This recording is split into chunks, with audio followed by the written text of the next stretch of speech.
Good morning mga ka-DI. Nandito ako ngayon sa Petron, sa Antipolo. Iniwan ko kasi kahapon yung motor ko. At binalikan ko ngayon, nagdala ko ng tools. Yan. Binuksan ko yung panggilid guys, oh. Durog yung yung belt. Ganyan talaga pag mamurahin. 500 plus lang to, hindi kasi genuine parts eh. Kinabit ko kaya yun.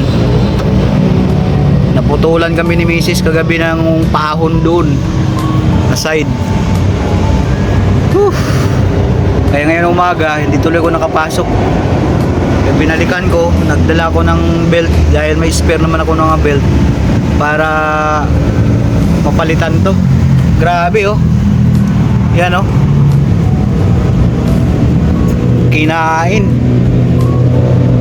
Kaya pala ang lakas ng revolusyon ng makina ko, hindi na umaatak yung gulong. Putol na pala yung belt.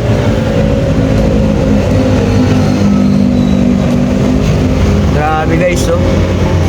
Nandiyan yung belt na putol. So pampalitan ko to mga ka-DI. Ako lang ang nagmi-mekaniko na naman. Kaya next time, di na talaga ako bibili ng mga aftermarket or hisyo.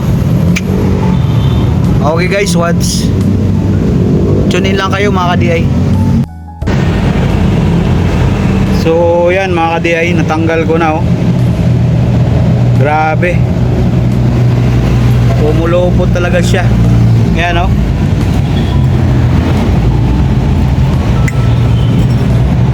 Yan.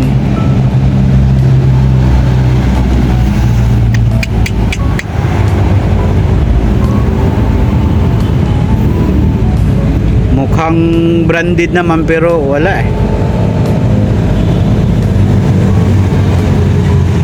Ganyan talaga, mumurahin.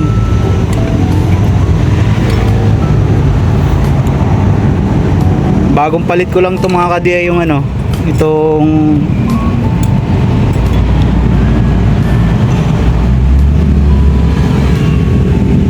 clutch lining. Grabe.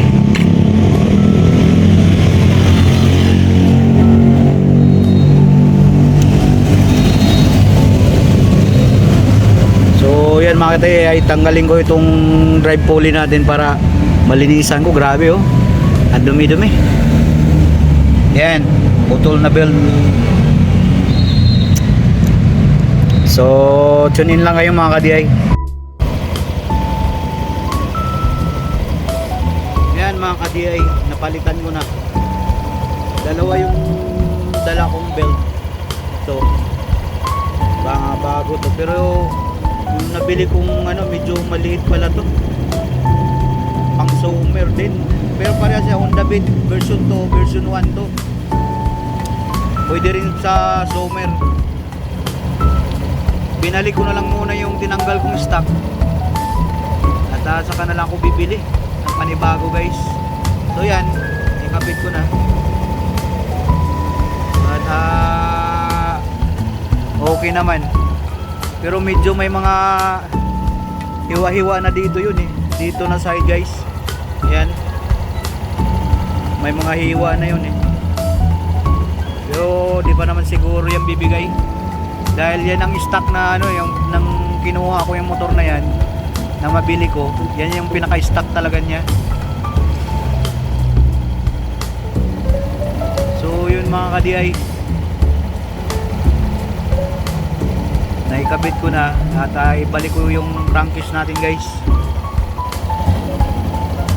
Ito yung mahirap talaga pagka makabili ka ng mga substandard na mga pamalit mo sa motor mo. Talagang mahirap.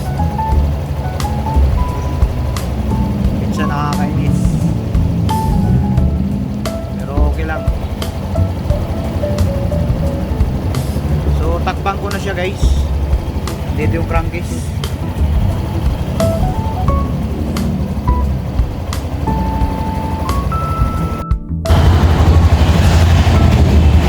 Yan mga ka-DI, Nalagyan na natin ng belt.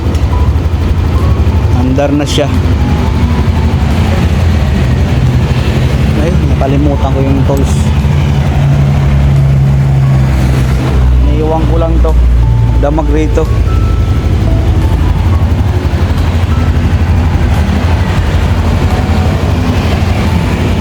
So, pauwi na ako guys. Dala ko yung zoomer ko.